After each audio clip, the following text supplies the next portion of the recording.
Hey guys, I thought I'd come back to my roots and do some low-level invasions. I think this is where I have the most fun. Um, and I stumble on this scene and I can't quite figure out what's going on. Something doesn't seem right, and I notice the white phantom isn't a white at all. I'm surprised people actually still use that untrue white ring. I don't know how many people actually still fall for that. I'm curious actually if anyone out there still does that and if hosts are still falling for that. But I see this host, he undoubtedly he's got the dried fingers on, he's just hanging out here and trying to be invaded. And so he's just kind of like prancing around here. It's actually pretty similar to what I do in the Spear of the Church invasions. It just lets people chase him around. And it was very comical. And at multiple points, I had the other invaders kind of come up to me like this, almost plaintively hoping that I would get involved. But these guys were not very good. And the host was just abusing them. And this went on for probably a good 7 or 8 minutes. And I've trimmed a lot of it out, and I've obviously sped it up here. And finally, the host was able to get rid of the last invader. So he gets a big round of applause from me. I was laughing hysterically almost the entire time this fight was going on. But I know he's going to be good. To stay alive against 2 invaders like that requires at least a modicum of skill.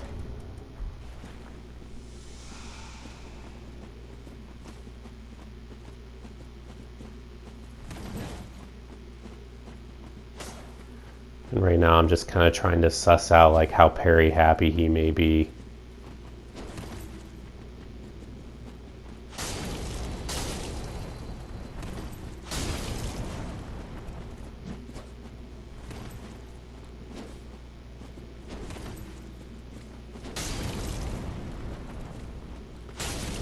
I think I've mentioned before different weapon types that I have a hard time against, and I would say one-handed greatswords are probably in that group now.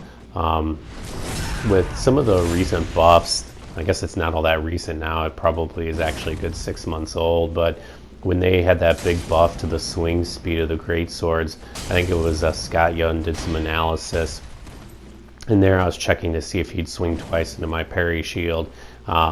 But Scott Young did some analysis and he figured out, I think, that Greatsword R1s one-handed were only, that was really good spacing on his part, were only, I think, 2 frames slower than a straight sword, which makes them really, really scary in my view. They're great for roll catching. Personally, I don't like using them one-handed, but I think it's a good strategy to do so. And here I hit him with the setup parry. I know I've said this before, but I'll repeat it again. Players that would not fall for 99% of parries will still fall for setup parries. It's like the one, almost a guarantee. Like you can get it so much. It's really unreal how many people fall for it. Even people I think that know of them. And I don't see other players using them very often. So I'm not sure what's up with that, but they are really, really valuable. I should probably shut up about them now because I know I go on and on about them every video, but I'm just so enamored with them and so disappointed in myself for not having used them previously. So actually this video, I want to show off some tech. I don't know if most people know about this or not, so I wanted to make sure I shared it in the video. And I'll show it here in a minute. And this is some bad invader on invader crime. He sees me chasing him down and he runs perpendicular to my path and I end up hitting him. So here I unlock on the Phantom to swing on him and knock him off, and that way I don't inadvertently step forward. People really underestimate how far you step forward when you swing, and that's why so many people can get on that ladder and use that as a bait. So now I'm looking for the host. I don't see him anywhere. I saw the Phantom getting on the ladder, so I'm thinking the host is probably down below. And I realize he's directly below me. So the tech is using these rope fire bombs. It is a great way to get people who are standing on ladders.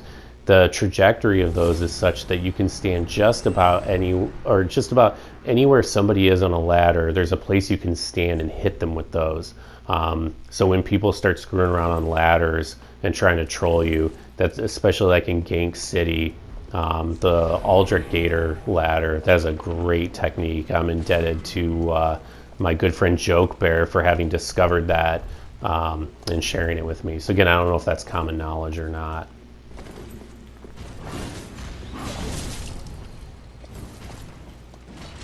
This is just another example of how I'm a shitty invader, but I'd actually invaded another player earlier, and the Sunbro here had been summoned by a different player, and the Sunbro and I actually had a really nice little duel, and so I didn't want to just come in here and start beating on him, just because I had such a pleasant experience with him last time.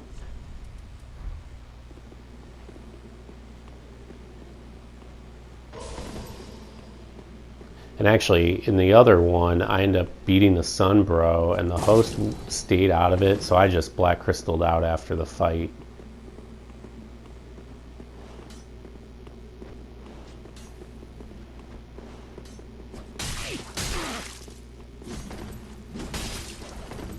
You're trying to fight two players that just stand right on top of each other is so incredibly difficult.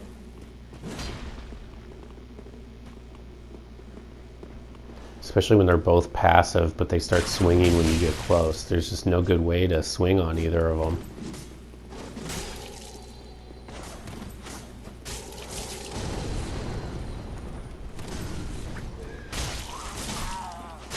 So this build is soul level 36, and so I can pretty much invade.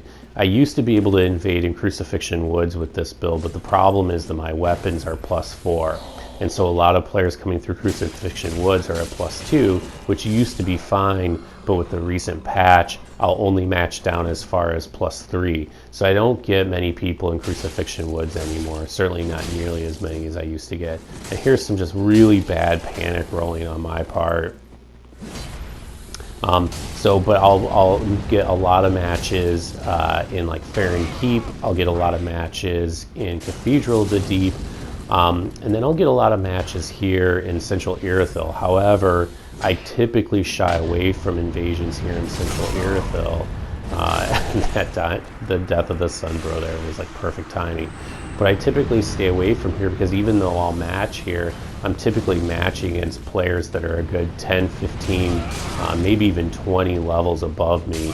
And their weapons at this point are probably +5 and +6. Which puts me certainly at a disadvantage. But just because it's sometimes hard to find invasions, I'll still go ahead and do it from time to time. That change to the weapon matching levels was really disappointing because people like me, and I know I'm certainly not the only one, had taken a lot of time to craft these builds and put them at particular soul levels with very particular weapon upgrades, because we had a plan for where we wanted to be able to fight, and changing that matching completely really, I don't want to say it negates the builds, but it definitely takes a lot of the utility away from them. And especially at this point in the game's life cycle, narrowing the ability for invaders to match seems like the last thing you'd want to do. In fact, you'd think at this point in the game's life, you'd be expanding that range if you were going to make changes to it. And this Sunbro here, I'm not sure what's going on, but he seems really uncomfortable with PvP. Like probably one of the most uncomfortable players I've ever seen. I actually end up feeling a little bit bad.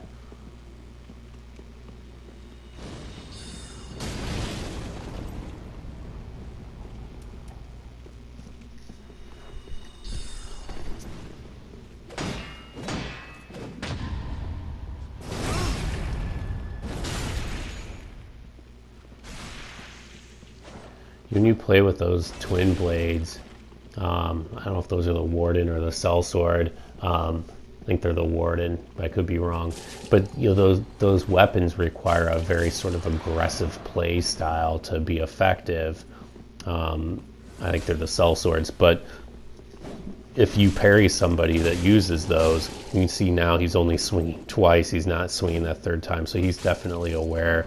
Even though it wasn't the third R1 that got him parry, at least not in the traditional sense. I didn't face tank parry him. He's definitely adjusted. It's caused him to slow down the pace a little bit. Like a good sellsword player, though, is a huge pain in my ass because those running attacks can basically come out of nowhere. Any of the small curved sword running attacks can be really, really tricky to deal with.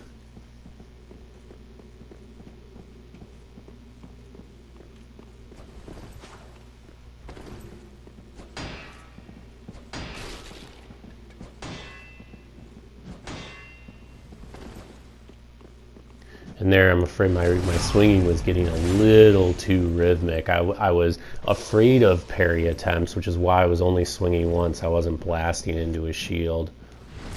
And actually, one thing I'm curious to hear people's feedback about this, I generally cannot parry something like a straight sword on the second R1. I can only do it on the third R1, and I don't know if that's just a limitation of the shields I've been using, a limitation of my skill, or if that's just kind of the way it is. I thought I remembered reading Nif saying something about being able to parry the second R1. Just curious what other folks have found.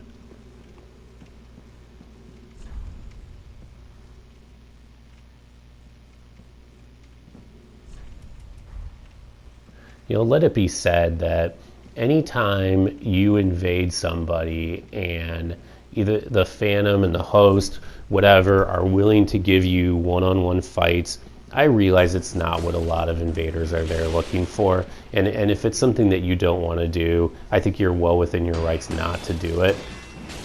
But I have a lot of respect for people who do that, especially people who aren't skilled at PvP, because they think that they're being honorable, and in a way they are. And I think anybody that puts themselves at such an enormous risk where they know they'll likely lose a fight, but they do it anyway in the spirit of fair play, is to be congratulated. And that's why anytime I invade somebody, if they want to have a one-on-one fight, if the host wants to sit and the Phantoms want to duel me one-on-one, I'll always honor that sort of request. I just think it's a very, very kind thing to do. By no means required, and you should never feel guilty about ganking an invader. But I just think people like that are cool. So I actually invaded this host previously, and he had hit on me. So I'm kind of looking in the same sort of area for him. He had hidden behind this pillar here that I'm walking toward. Now, he's not there this time, but he'd probably been on the other side.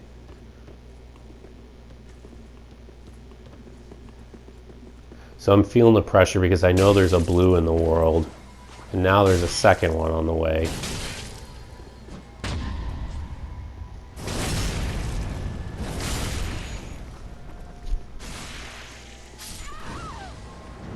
And just in time. That's so frustrating when you're a blue and you come around the corner just to find the host taking his last breath.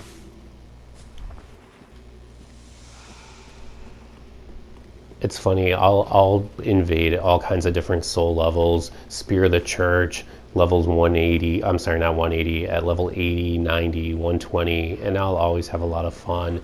But these low-level invasions are really what keep me coming back. The invasions tend to last quite a bit longer because nobody can kind of one-shot each other with their plus 10 weapons.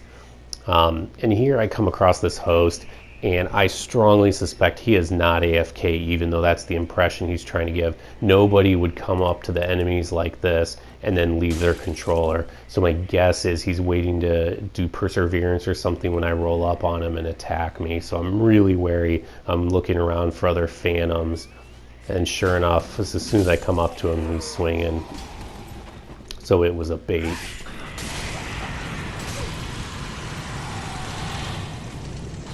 I know the turn and burn's coming right here.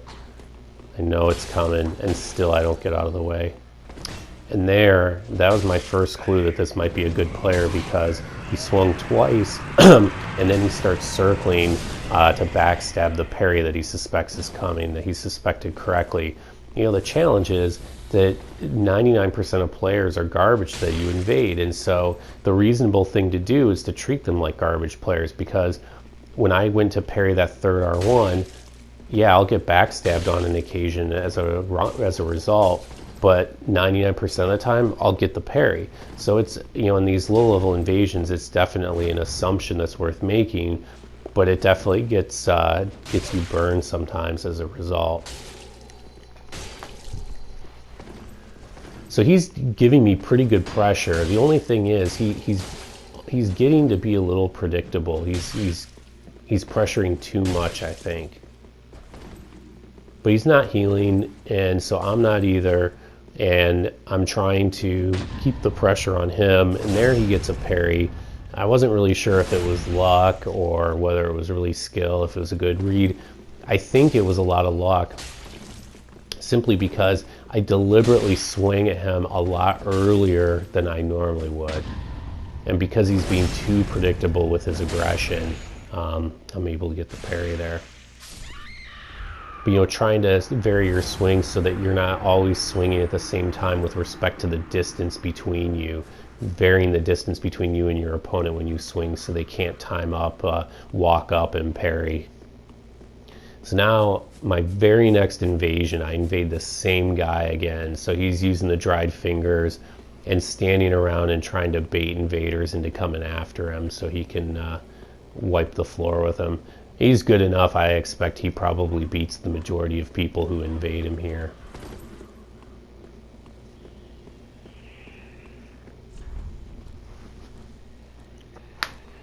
So I thought we had a good little match, so I give him a wave, and I'm not sure if he sees me at this point.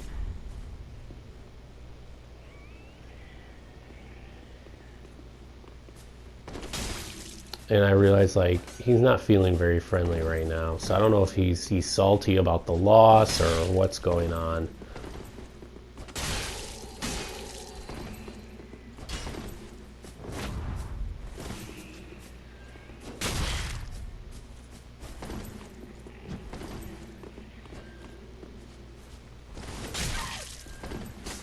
I can see he wants to parry me very, very badly, so I'm trying to be really careful about how I'm swinging at him, trying to make sure that I'm not being predictable. Players like this, actually, I think are it's good to fight players like this, because it really forces you to be disciplined in how you swing. So he's good enough that if I do start swinging in a pattern fashion, he'll likely pick up on it and punish me for it.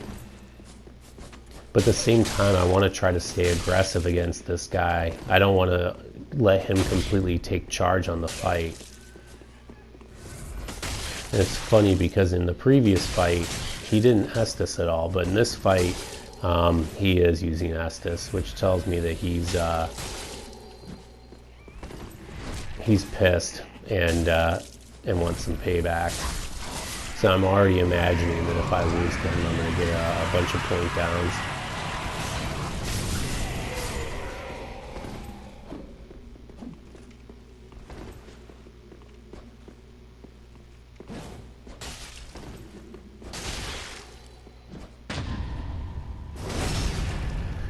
But he is falling into predictable patterns himself. And one thing I've noticed is that, especially if you start beating on somebody, even somebody that's typically good about not falling into patterns, the fact that they're getting beat on will cause them to start making more mistakes. And there he correctly reads the incoming parry and punishes it.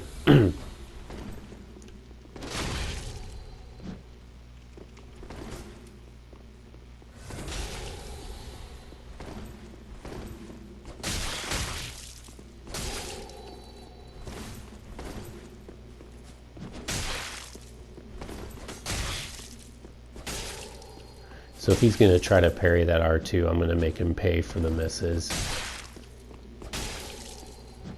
I keep circling him, hoping he's going to go for a parry that I can punish.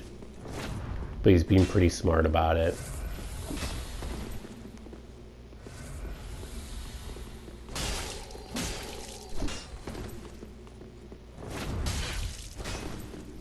And he's going for the occasional third R1, but he's mixing it up enough that I'm wary of trying to parry it for fear that he'll circle back behind me.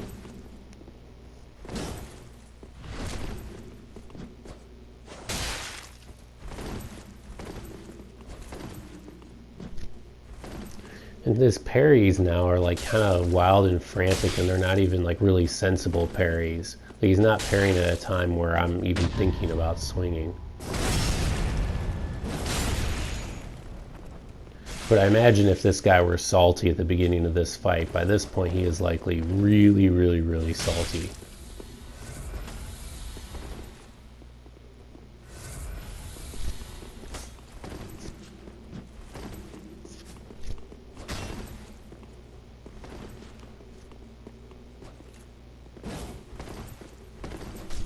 He's doing a good job now of timing on my charged R2s.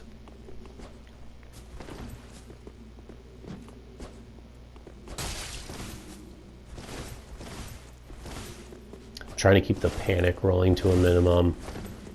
You know, a straight sword can create a lot of standing pressure because they swing so quickly, and especially if it's laggy, that phantom range, even if you roll on reaction, you can a lot of times still get caught on that third or fourth swing.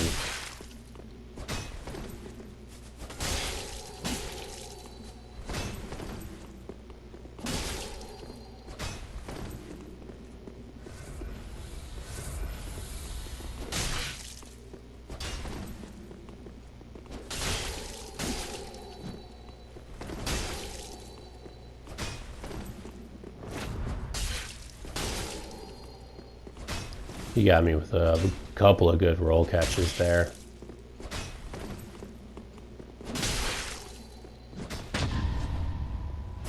But he's just being too repetitive and swinging out of stun.